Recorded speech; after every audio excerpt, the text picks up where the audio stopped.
today I'll be showing you how to sew an invisible zipper. This video is extracted from my January skirt sewing tutorial. So the skirt is going to have a waistband, a yoke, and some ruffles. But you can ignore all of that if you're making your own project because the method of inserting an invisible zipper is pretty much the same. I hope you find this helpful, and if you're feeling a little bit nervous about this or it's your first invisible zipper, use some scrap pieces of fabric and a spare zipper to practice it a couple times and you'll be good to go. If this is your first invisible zipper, do not worry. It can be a little bit of a scary moment, but once you've done a few, they'll become very familiar. You're going to treat your zipper by pressing the teeth open. This is where you take your zipper and push the plastic teeth away from the fabric of the zipper. After you do this and you zip it up, your zipper should look like a little V. To place your zipper on the skirt, face your zipper up. I'll be working on the left side of the skirt first, so place the right side of the fabric up.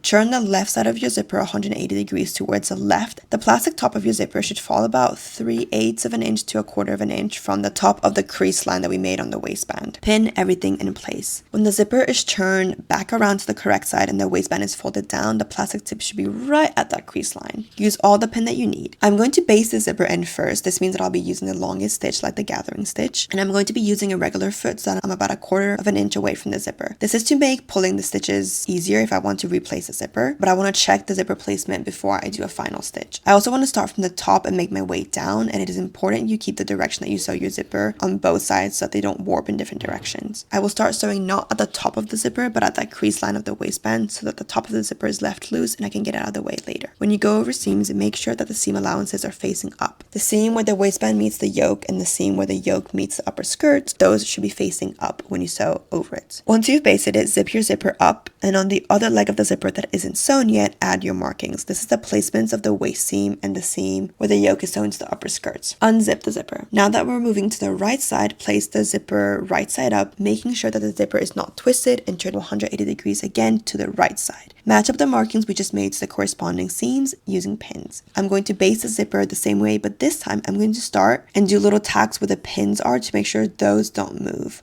Once those are sewn in, I will go through the length of the zipper and finish the basting lines.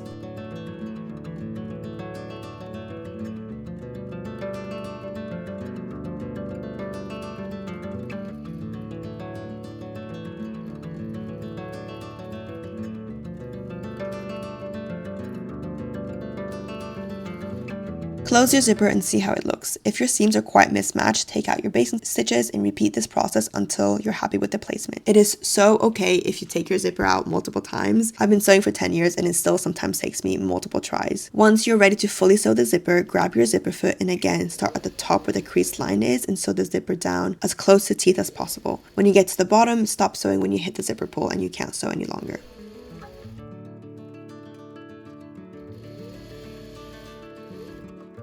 Zip your zipper up to make sure that you're happy with the placement, and if you are, we can move on.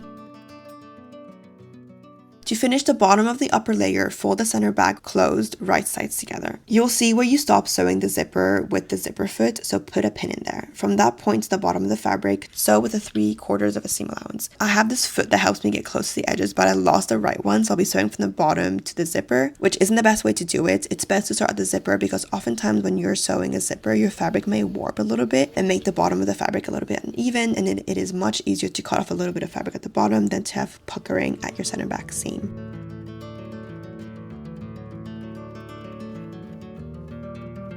To finish the waistband, we're going to fold the center back in by 1/2 inch to make the zipper face the correct way, and then fold the waistband down. This is when the extra little bit of the top of the zipper can be tucked in really nicely. Use clips and pins to hold everything in place and take your time with this. You'll be folding along the crease line that we made earlier.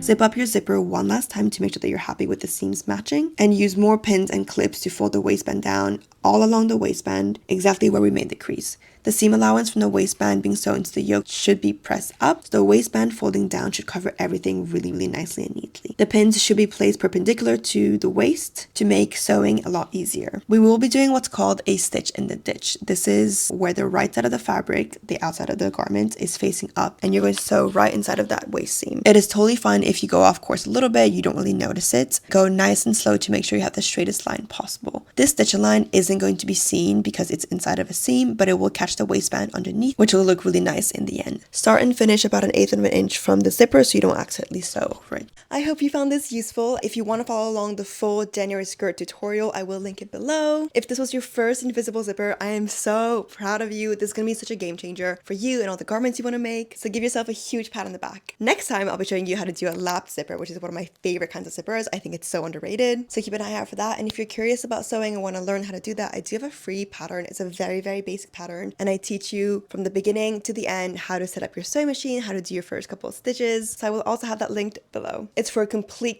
beginners, absolutely no experience needed. So I will have that linked below. Okay, see you in the next one.